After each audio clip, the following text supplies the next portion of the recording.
This is my 2002 Acura RSX Type S, and there's a few things I've done to it in the past couple months since I've owned it. It's now January. I've owned it since about June. First thing we did, let me look at this one because this one's a better example. I put on these aftermarket black housing Type R style lights. Just to be clear, I didn't do this because Type R life, but because I like black housings better than the white yellow thing that goes on. I would show you this one, but due to some unforeseen circumstances, let me grab my little light I got for Christmas here. That's it. There it is. If you look at there, you see all that stuff? That's ash. Apparently, a piece of paper got into the center reflector piece. The bulb basically ignited it. So yeah, that was unfortunate, but for 90 bucks, these things can be had pretty much off eBay for, well, 90 bucks. But these are 18-inch Enkei J10 wheels. They're not in the prettiest condition, but they did come with a car. And then back there, which you can't see because of everything, but if you look, like right in there, you see the orange. I put KSport Coilovers on it right after I got it because the suspension in this was basically blown. As of this weekend, we're now running energy suspension in the lower control arm. I have some Buddy Club ball joints that have to go on it still. There's some stuff with that. I have a full set of innovative motor mounts for it, but those aren't in yet because time constraints in the last week. My brain's racked because of some hell I've been going through with with these lower control arms. I'll give you the TLDR version. Basically, I bought some lower control arms second hand that were supposed to be for this car, and in case you don't know anything about RSXs, there's two kind of like model years. There was 2002 to 2004, which have these nice, you know, grooves in the bumper, and then they have the 2005, 2006, which these are flush, and in the back there's a little bit of change. But basically with this model year change, there was just a little bit of difference with the suspension, and as long as you use the same spindles and the control arms from the same generation, you'll be okay. Well, one of the control arms I got was an 0506.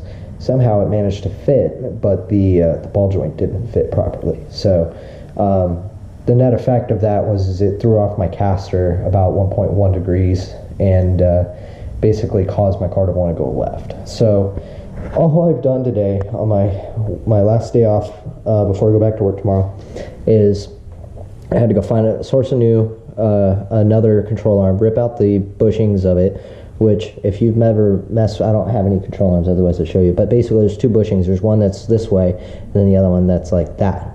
Well, the one that's like that is pressed in from one direction only, and the only way you can really get those out is if you hammer over the flap, cut it off, and then press it out the opposite way. So that's what I've been fighting today. But I have a lifetime alignment thing, and I'm actually scheduled to get an alignment tomorrow. And so what we're doing tonight here, and it's about 9 o'clock, but one of those last ditch things before I get this thing realigned again. So as you can see, this wheel is kind of like real close and tucked in there, and these wheels are eventually going to get replaced with some 17-inch Enkei. I forget what they are, but basically it's it kind of looks like a Volt TE37. But we're gonna end up replacing these and get a little bit lower. We're gonna keep the same profile, but we're gonna get that wheel just about ½ inch lower, and then we'll fix this camber situation we got going on here. But so you can see that's pretty tight. And then you come up front here, and we got UPS style, UPS truck status, where we just got 2-3 inches here of gap. So what we're going to do is we're going to drop about maybe ½ inch to 3/4 of an inch down, and the way we do that is with coilover magic. So first things first, we're going to put it on some jack stands with the jack over there. Get this thing fully lifted up. We're going to take the wheels off, and I'm going to show you how to drop coilovers in case you have no idea of how to lower coilovers, specifically KSport Kontrol Pro coilovers. So let me get this thing jacked up, and I'll get back to you.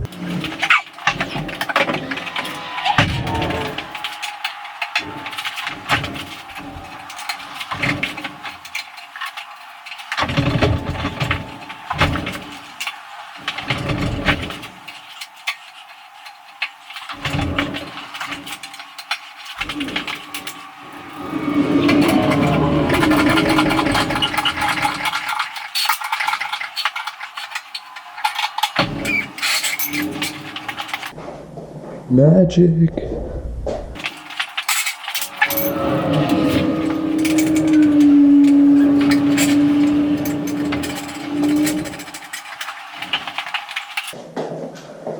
Don't forget to break your nuts.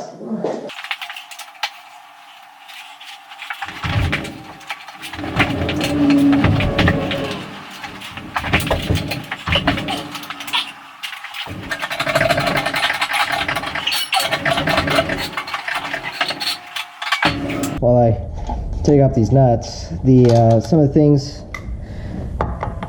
that I'm sure questions are going to come up is what happened to the Integra, because the Integra was parked in here, clearly evidence of it.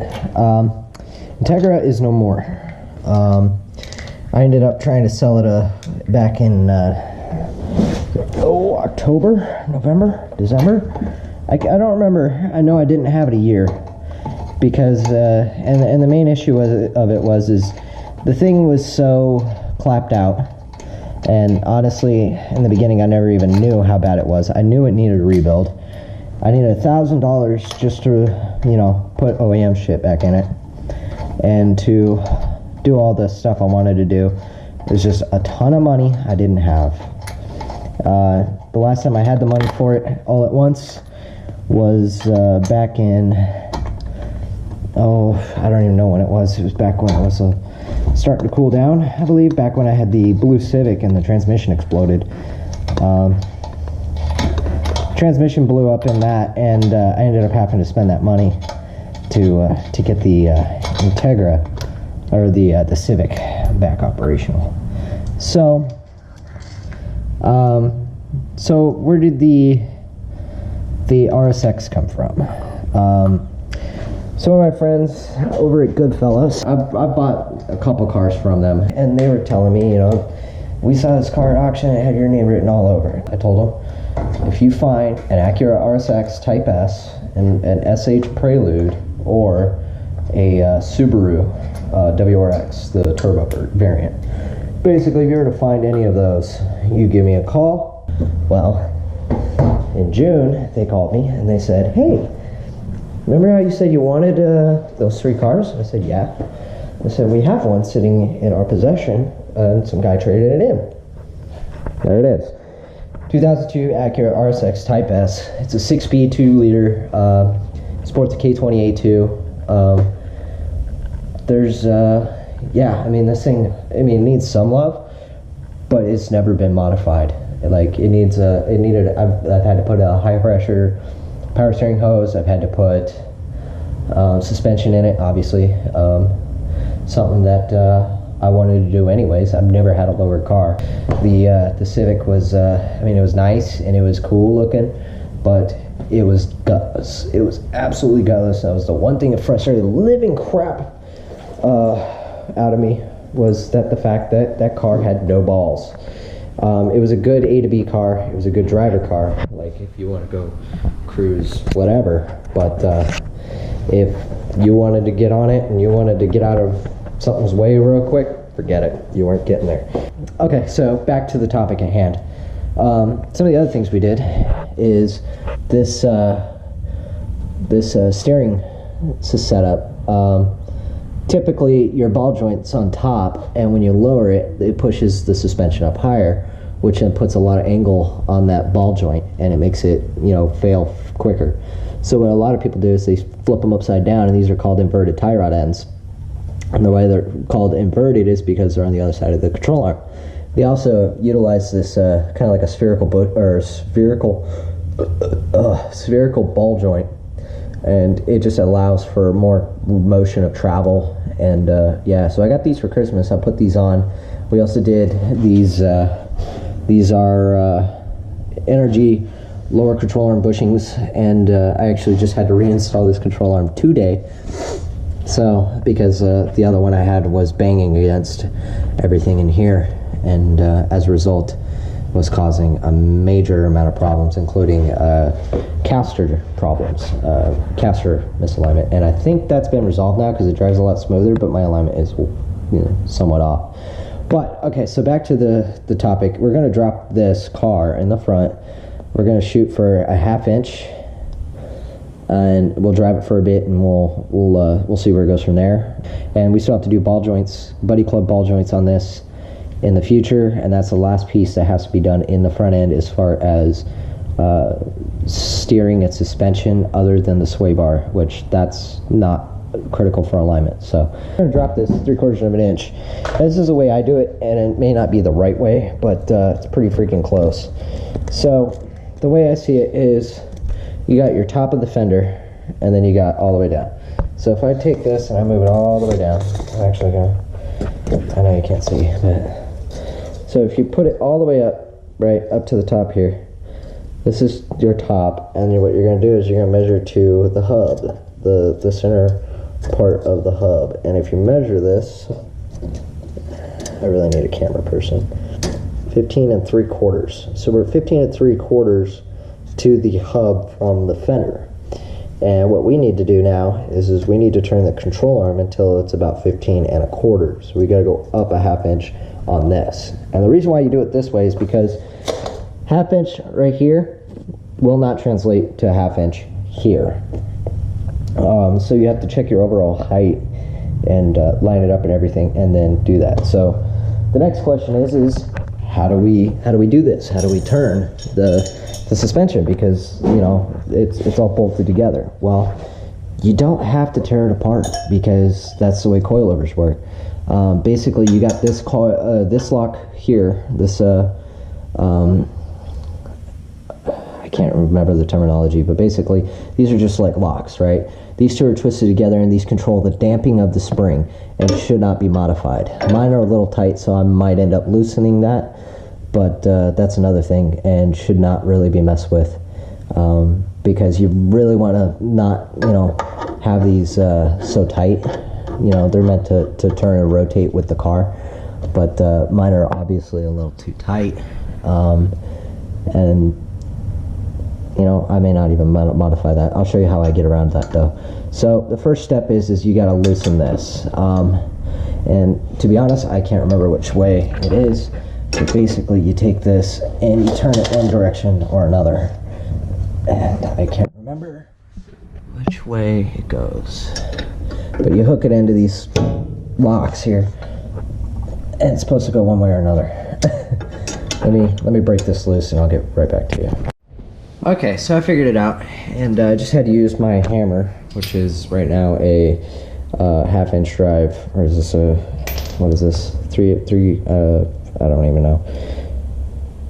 Shows you my mechanical knowledge. What is it? It's 1/4, 3/8, and yeah, so a 1/2 inch drive, 1/2 inch drive socket, and I just dropped my light. It's okay. So we got this collar. That's what's called a collar. This collar goes that way. Realistically, I should clean these threads to do this. I don't have any kind of spray.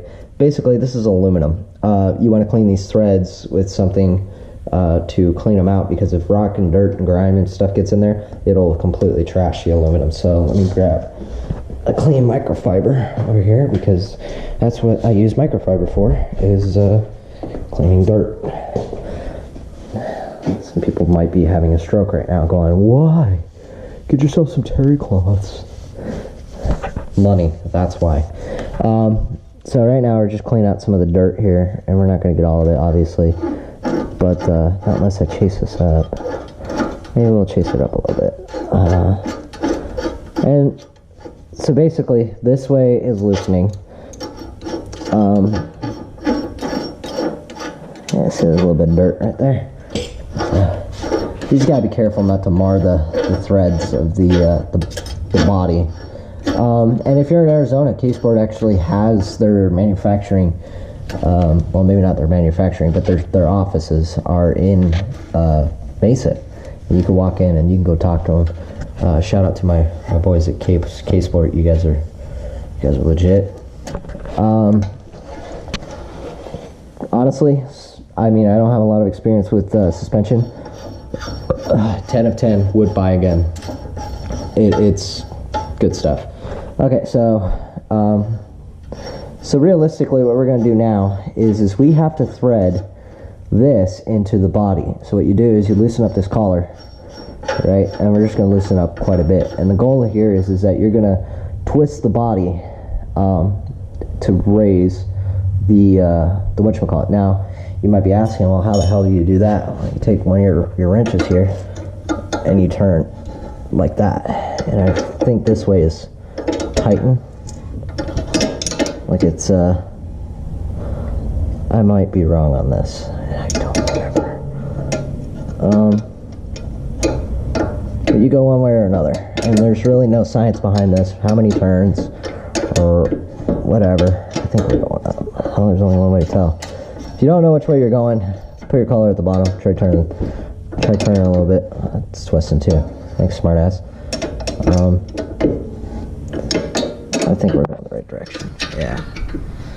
Okay, so yeah, we're going the right direction here.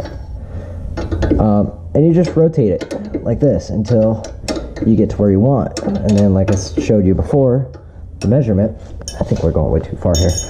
But shooting for that 15 1/4, I'm going to try and hold this so you can see. I don't have my suction cup mount or anything with me. So we're going to go from the fender down. And we are at about 15 1/2. So we're going to keep going a little bit more. And we're just going to keep going until we get to that 15 1/4. I hope I'm saying all this right. I can't remember sometimes. Sometimes I just rattle garbage off and nothing makes sense. Okay, so that right there is just about 15 1/4. We're going to give it 1 or 2 more turns and just kind of lock that down. And then just turn your collar the other way. Give it a good and if you had a hammer, a little love tap wouldn't hurt too bad. I'm trying to stuff my new GoPro handle that one of my friends got me for. Let me borrow it. So nothing too crazy, just something to lock it down so it didn't come loose. I learned my lesson on that. The other side I've actually had loose and it clunks around and it could do damage, and we may see damage. I don't know. But yeah, so effectively what we just did there was took a 1/2 inch out of the suspension height. So one side done. Let's go to the other side and see what we can find over there. Alright, so we're on the other side here, and I wouldn't be surprised if this side's actually loose because I'm an idiot. And to be honest, I don't even remember what I told you. Oh, it was this way. So, yeah, this is the side that was loose. I'm going to try and show you what I did here to loosen this up. Let's see. See if you'll stay there for a minute. So I took my wrench here and I put it on there, and I'm holding it onto the whatchamacallit. And I'm just going to grab my makeshift wrench here. Try not to whack the light. That's barely hanging onto the fender. So you got this, and we're just going to take the body of it and just kind of try not to knock the camera down. I knocked the camera down. Okay, so what you didn't see in all this was the fact that I actually got the collar somewhat loose, and now you can see, wham. So before we do anything else, I should probably clean my threads first off, just to make sure everything's happy hunky-dory. Yeah, this side's a little bit looser as far as the spring goes. Again, that's just your damper. That's your your bouncy feet. So before we do anything, we're actually going to measure this side and see what the gap is. So here we're about 15 and I don't know if you can see that. You might be able to. I don't know, 15 and we're about 15 and about 15 and 3/4. So we're going to do the same process, right? We're going to try and drop it a 1/2 inch. So we're going to do this. All right, we're going to suck her up. Yeah. And well, this we're just going to get out of the way. And we're going to turn the body of the shock. And we're just going to keep turning. If you can't turn this like this, you don't want to turn both of them. I'm just turning one because these are actually sandwiched together and tightened against each other, and that's what keeps your springs from moving places.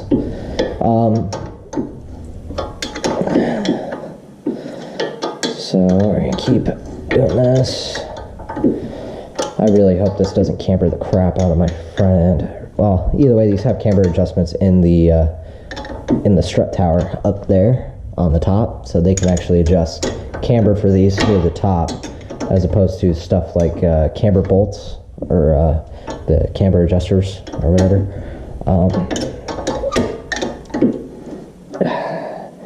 And mine right now are all the way in, so they can actually pull it out a little. No, they're all the way this way, which means they wouldn't be able to pull up too much more camber out. So 1/2 inch is probably okay. So now we're going to check. So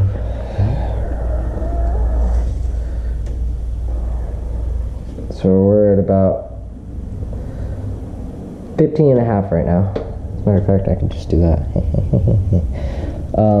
It's not actually accurate. But if I do this and I push this mark in, you might be able to see here. That's about 15.5 right to the center of that hole in the I don't even know what that is. It's not the axle, is it? Oh yeah, it is. Okay, so right in the middle of the axle there's a hole, and I'm measuring like basically the middle of it. So we're at about 15.5. And yeah, so we're gonna keep on turning. So that right there is about 15.25, which will mean that both sides now are dropped 1/2 inch. So we're gonna pop this mother down, and we're just gonna get her right on that washer, and we're going to tighten her up. And again, we're just gonna take it and we're gonna put it on there. We're gonna get snug first, and then we're just gonna take our makeshift hammer here and just ting that sucker in. And I'm gonna try and do this on camera, but no promises. Camera might just jump again. So you got it in there. So use something with a little bit of weight. I'm gonna move this back 1 notch, I think. Maybe not. I lost the groove. Okay, so there it's in the groove, and then just not too much, because like I said, it's aluminum, so I'm gonna strip the shit out of it. You'll strip the shit out of it. It's not moving like. Not too hard, because you will strip the shit out of this. This is just aluminum. Aluminum mars very easily, and it's actually a super soft metal, so don't fuck with it. Alright, let's throw some wheels on and see what happens.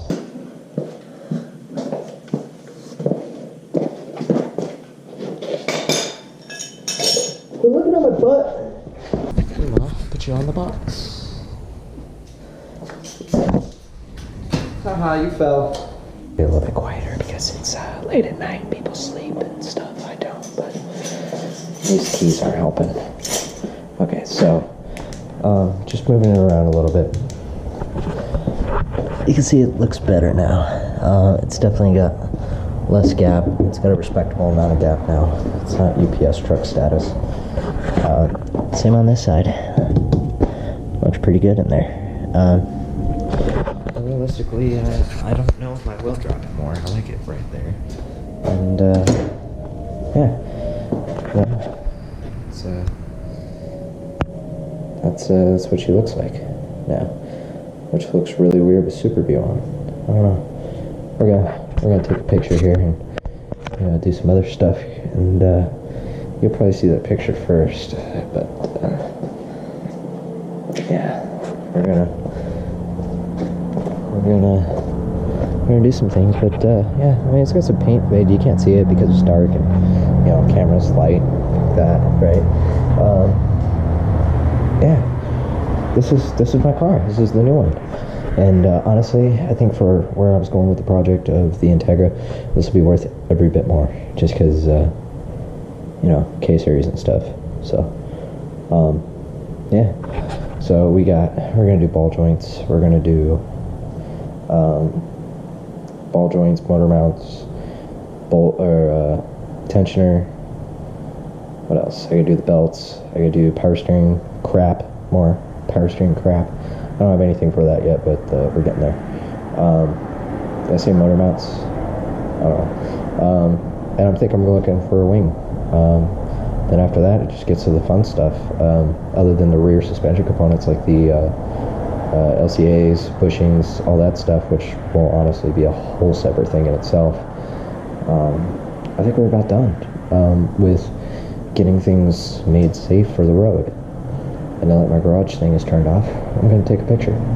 So, that's about it for this little video, I suppose. Moving soon. There's going to be another moving vlog. I know I move, I make videos, I put it on the internet, and then I go silent for 6 months. Sorry. Let's just say, for a while, you can look forward to February moving vlogs. So, there'll be more of that coming up soon. But in the meantime, I don't have a website or anything where you can check stuff out or get merch or any of that crap. But if that's something that you're interested in, tell me. So put a comment below and say that you want badass merch or something. I don't know. In the meantime, I'll check you guys later.